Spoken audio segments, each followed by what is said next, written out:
Yo, what is up, guys? It is Nick, or the Notorious Fantasy, back again today with another Fantasy Football 2019 video. Today, we are doing a buy or sell 5th round ADP video. You can check out round 1 through 5 on the channel. Just click on the channel, go back there, and you'll be able to find it. It's in the last 5 days. Also, while you're there, click that subscribe button down below, because if you want to win the championship in Fantasy Football, you need to be subscribed here. I'm giving you guys all the tips, the tricks, the strategies to win your championship, so it would really mean a lot if you guys click that subscribe button, and let's get right into the video. So pretty much the buy or sell 5th round ADP means do I want to buy the certain player at their current ADP, which is their average draft position, at pretty much will I draft or will I pass on that person at their current ADP.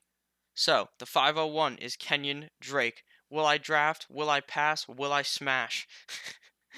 The answer is none. It is going to be a sell on Kenyon Drake. Kenyon Drake this season, in my opinion, was a guy that I loved targeting earlier in the offseason just a few weeks ago. But now, with all this news coming out that Kalen Balaj may end up being the running back one on the team, I am quite worried for my main man, Kenyon Drake. He is on my favorite team, the Miami Dolphins. I really like him a lot in real life, and I thought he could be something this year in fantasy. But if the Dolphins are not going to commit to him as their running back one, I would kind of stay away from him. Now, if news comes out that Kalen Balaj ain't shit, he's going to be the running back two, and Kenny Drake's going to be the RB1 in a month from now when we're actually drafting, then I'm fine. I'm hopping all on board on the Kenyon Drake train. But as of right now, he's a no. I would definitely not touch him. He's right off my list, canceled off the list for now of guys I would pick. So at the 502, we have Tyler Lockett, wide receiver, Seattle Seahawks.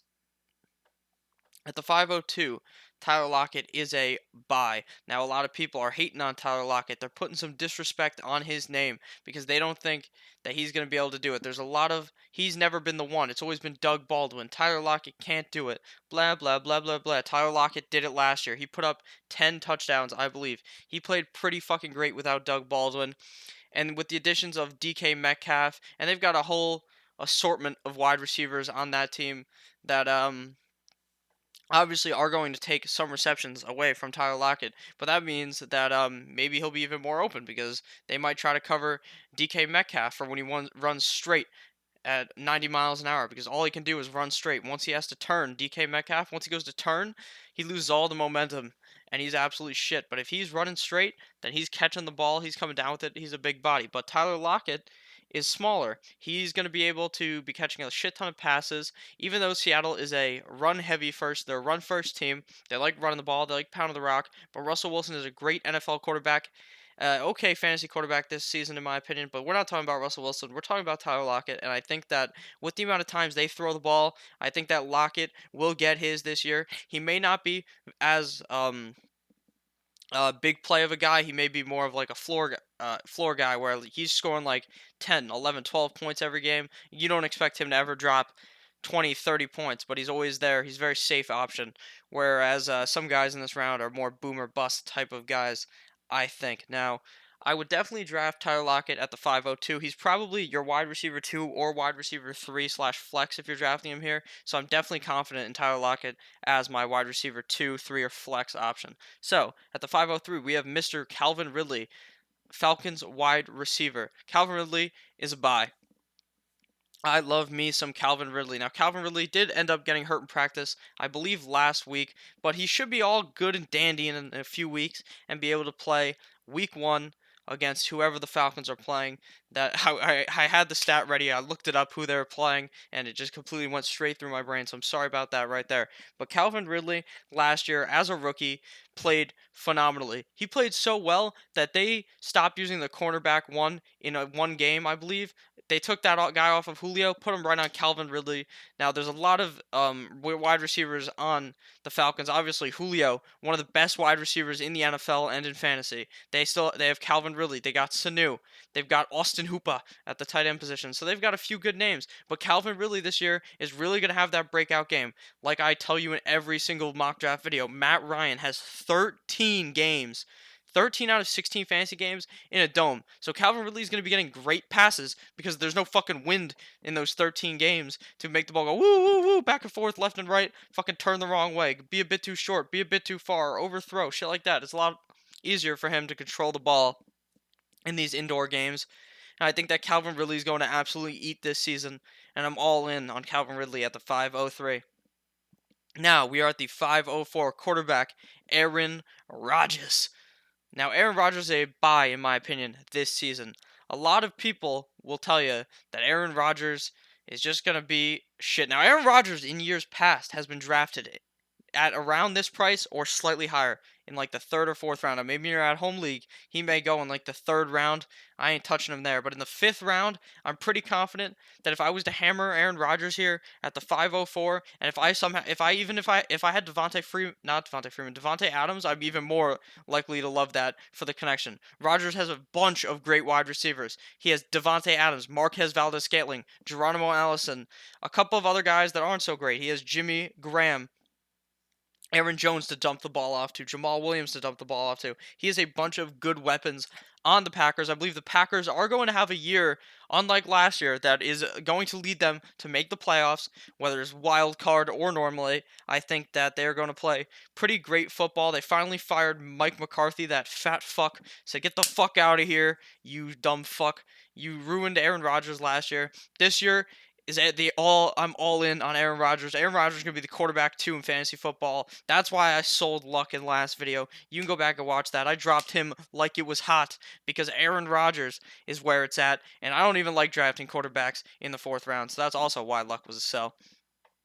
But I'm all in on Aaron Rodgers this season. At the 505, San Francisco running back, former Falcon, Tevin Coleman. Tevin Coleman is just a sell for one reason. A lot of people hype up Tevin Coleman, McKinnon, all these guys on the 49ers. Now, I'm just not going to draft any of them unless it's really late in the draft.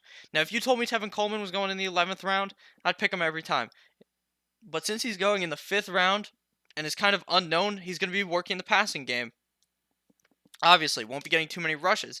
Now, they just have too many running backs there. They've got Burita, Coleman, McKinnon, some other man whose name is escaping me. They have so many running backs that it is not even worth taking any of them, in my opinion, at the beginning, in the first 10 rounds of the draft. Because you just don't want to have a running back that you don't know what he's going to do every single week. You don't know is necessary. No, you do know that Coleman will do okay every week, but you don't know his role, and you certainly are for every single game. You don't know his role, and you definitely don't know why the fuck he's going in the 5th round. That just boggles my mind that Tevin Coleman is going in the 5th round. I don't know who the fuck raised his ADP this high because it is just an idiotic move, in my opinion, to draft Tevin Coleman at the 505. At the 506, we have wide receiver from the San Diego Chargers. Nope, the LA Chargers. My bad. Mike Williams. Mike Williams last year was a guy that I really liked in the draft. Now, I didn't make videos back then. Actually, I made one. That was a lie. But I liked Mike Williams a lot. I was drafting him heavily. He scored the touchdowns. He was a big play guy. This year, Tyrell Williams. They sent the other Williams that was on the team that you were confused about if you thought it was Mike Williams or Tyrell Williams. They sent Tyrell the fuck out of there. Get packing. Go to the shitty Raiders. That's what they said. Pack your fucking bags. Get the fuck out of here. It's the Mike Williams and Keenan Allen show. It could also be the Melvin Gordon show. But Melvin Gordon doesn't know what the fuck to do. He's not signed no contract yet. Very confusing situation. But this is about Mike Williams. Mike Williams scored 10 touchdowns last year. Mike Williams may score 10 touchdowns again this year, but that's fine if he doesn't score 10. If he gets 8 or 9 or even 7, because I think he's going to be heavily involved in the passing game. He's the wide receiver 2 on the team. If Melvin Gordon is gone, they're going to rely slightly more heavily on the passing game, in my opinion. I know Justin Jackson and Eckler could do it, but I do think that Mike Williams this year is bound to have an absolute breakout season. Last year, his name became known. He was a guy you were picking up off the waiver wire, but now this year, he's a 5th-round pick, and I think his current ADP is certainly worth it. I love Mike Williams in fantasy. I love him as my wide receiver 2 in every single league. Same with him and Ridley and Lockett. I just love those guys. At the 507, we have Mr. Deshaun Watson, quarterback Clemson, quarterback Houston Texans. I may buy on Deshaun Watson. Now, I love Deshaun Watson for a few reasons. He's on a super high-powered offense. Deshaun Watson, Will Fuller, DeAndre Hopkins, Kiki Cootie, a bunch of tight ends. They've got a good defense. Their team, Deshaun Watson likes running the ball, and running quarterbacks are always a pro in fantasy. If you're in a 4-point per passing touchdown league, and Deshaun Watson runs you into touchdown, that's not 4 points because that's 6 points. That motherfucker's running the ball a couple times every game, get you 10, 15 yards, getting you these extra points that some quarterbacks just don't get you. Guys like Matt Ryan, Matt Stafford, guys who barely ever run the ball. You're getting bonus points for that. Now, the one knock, in my opinion, against Watson was that ACL that he tore in his rookie season in 2017. So he could be kind of an injury-prone guy. Some people look at him as injury-prone. He is kind of injury-prone, but if I am trying to draft a quarterback in the 5th round and Aaron Rodgers is gone, I will certainly pull the trigger on Deshaun Watson here. I like him a lot. I love the Houston Texans. And just like I love the Green Bay Packers, and that's why I was willing to draft Aaron Rodgers at the 504. So the 507, Deshaun Watson is a definite pick here for me. Now at the 508, we have Tampa Bay tight end O.J. Howard. Now O.J. Howard is a sell for me for just a few reasons. Now I don't typically pick a tight end in the first couple of rounds. Now in the first, if I was to take Kelsey in the first round, then that's just amazing. Unless it's an 8-team league or 10-team league, I would never do that. Just in my opinion. Same with, I wouldn't take Kelsey in the 3rd. I would think about Kittle in the 3rd, but that's about it. At the 508, O.J. Howard. The difference between O.J. Howard, a guy like Evan Ingram, Hunter Henry, Jared Cook, may be very slim. So taking like a 1 or 2 round leap in a tight end, I could get maybe a guy like Hunter Henry in the 6th or 7th round. A guy like Evan Ingram in the 6th or 7th round. So in my opinion, I would just not like to go O.J. Howard here. Now, O.J. Howard may end up being the 4th best tight end in fantasy if he can stay healthy, and because of how good the Tampa Bay Buccaneers are going to be on offense this season. Now, I hear that argument definitely, but I would rather just stay away from O.J. Howard and just wait another round when I could just get a running back or wide receiver from this round that I actually like. Or quarterback. So at the 509, we have Chris Godwin, also of the Tampa Bay Buccaneers. I talked about him in my video yesterday in the 4th round ADP, and I believe I sold him at that price. But at the 509, he's fallen a whole round back. He took that, rewinded it back from like the 407 to the 509, and now Chris Godwin, he's a buy. He's just a buy because he's the wide receiver 2 on Tampa Bay, like I just said for O.J. Howard. They are going to be throwing the ball a lot, running the ball potentially a lot. They're going to be in a lot of scoring chances because their defense can't do shit. They got Bruce Arians. They got Famous Jameis. Famous Jameis just throws the ball to anyone. Offense, defense, refs, people on the sideline. He'll throw it through your TV. You might fucking catch the ball. That's how much Jameis Winston throws the ball. And Chris Godwin is going to be catching a lot of passes this year. Last year he was okay as the wide receiver 3 on the team. He was not much of a fantasy option because Adam Humphries was ahead of him. Obviously, Adam Humphries was very good in fantasy last year. So I think Chris Godwin just gets boom slapped right into where Adam Humphries was last year. And at the 5th round, I do like the value on Chris Godwin, the God himself. So at the 510, we have Cooper Kupp, Mr. Irrelevant. I want nothing to do with this Rams wide receiver. Fuck Cooper Kupp. Not in real life, because he seems like a good guy. He was great in fantasy in years past 2 years. But that injury, the ACL being torn towards the back or after the back half of the season, worries me way too much. I don't like a guy who I don't know if he's going to be playing week 1. I don't know if Cooper Kupp's playing week 1. I don't know if he's going to be playing week 2. So I just don't want any of that in the 5th round. I'd rather get a guy like Godwin, a guy like Mike Williams, a guy like Calvin Ridley, Tyler Lockett. Any of those names I like a lot more than a guy like Cooper Kupp. All the other Rams wide receivers, Brandon Cooks, and Brandon Cooks, Robert Woods, I like a lot more than Kupp. Now, I think the Rams are going to be great this year. It's going to be pretty hard for them to have 3 1,000-yard receivers.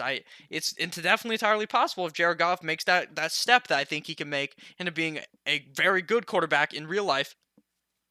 But I'm just not too sure that Cooper Kupp is going to be it this year. And with that injury, the injury history kind of worries me. So I'm just out on Cooper Kupp in this round. Now, if he was like a 7th round pick, I'm all in on Cooper Kupp. He doesn't need to play week 1 for me. He doesn't need to be super healthy because he's like a 7th round pick.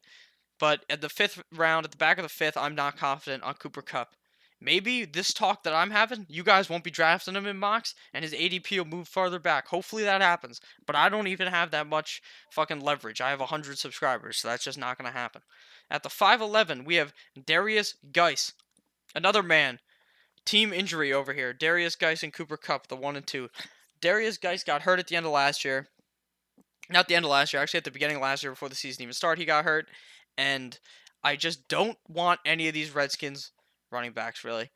There's too many of them. There's AP, there's Geis, and Thompson. There's just so many cooks, too many cooks in the goddamn kitchen. I don't want anything to do with any Redskins running backs. Now Darius Geis could fuck around and be the best running back on the team, go for 1,000 yards. That could entirely happen. But I also see a more realistic world where they're just splitting. AP's getting the ball one drive. Darius Geis getting the ball the other drive. They can't figure out who to start because they are the Redskins and they do not have good coaching. They don't have a good front office. They're pretty stupid. You can't really trust anyone from the Redskins this year. I couldn't even tell you a wide receiver that's on the Washington Redskins that you would draft in fantasy football this season. So I'm all in on getting the fuck away from Darius Geis. So at the 5-12, we have Lamar Miller Time, former Miami Dolphin, now on the Houston Texans for the past few years.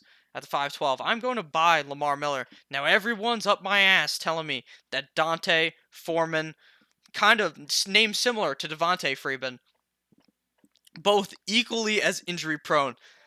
I do not want anything to do with Dante. Well, I do want something to do with Dante Foreman, but I think Lamar Miller is going to be solidified as the running back one. He's not a sexy name. He's going to be scoring you 12, 15 points every game and just casually going to finish probably as a top end RB2 in fantasy because of how consistent he is.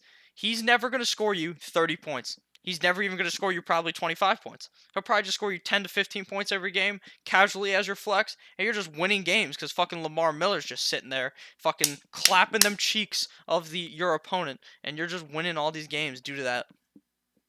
Now, would I advise that you take Lamar Miller as your running back one? No, if you do an RB0 strategy, or not a wide receiver, no, RB0 strategy, you need to pick guys like Darius Geis, guys with super high upside, not too safe, in my opinion. That's what you would have to do. But Lamar Miller as your running back 3 or your flex option, I'm perfectly fine with getting Lamar Miller at the 5-12. So thank you guys all for watching this video. I hope you enjoyed. I hope you go down below and click that subscribe button so that you can be subscribed, get all the videos, win your league, kiss that fucking championship, and beat the shit out of your opponents because we don't give a fuck about your opponents on this channel. We're gonna fucking win. And we're a bunch of winners here. So, thank you guys all for watching. Like I said, have a great goddamn fucking day. I'm sorry that this video came out pretty late in your day. Typically, these come out at like 12, but I completely passed out last night and did not record this video. So, hopefully you guys enjoyed it, even though it's pretty much later. It's probably like 4:30 by the time you see this. So, have a great goddamn day. I love you fucking guys, and I'll see you guys tomorrow. Goodbye, guys.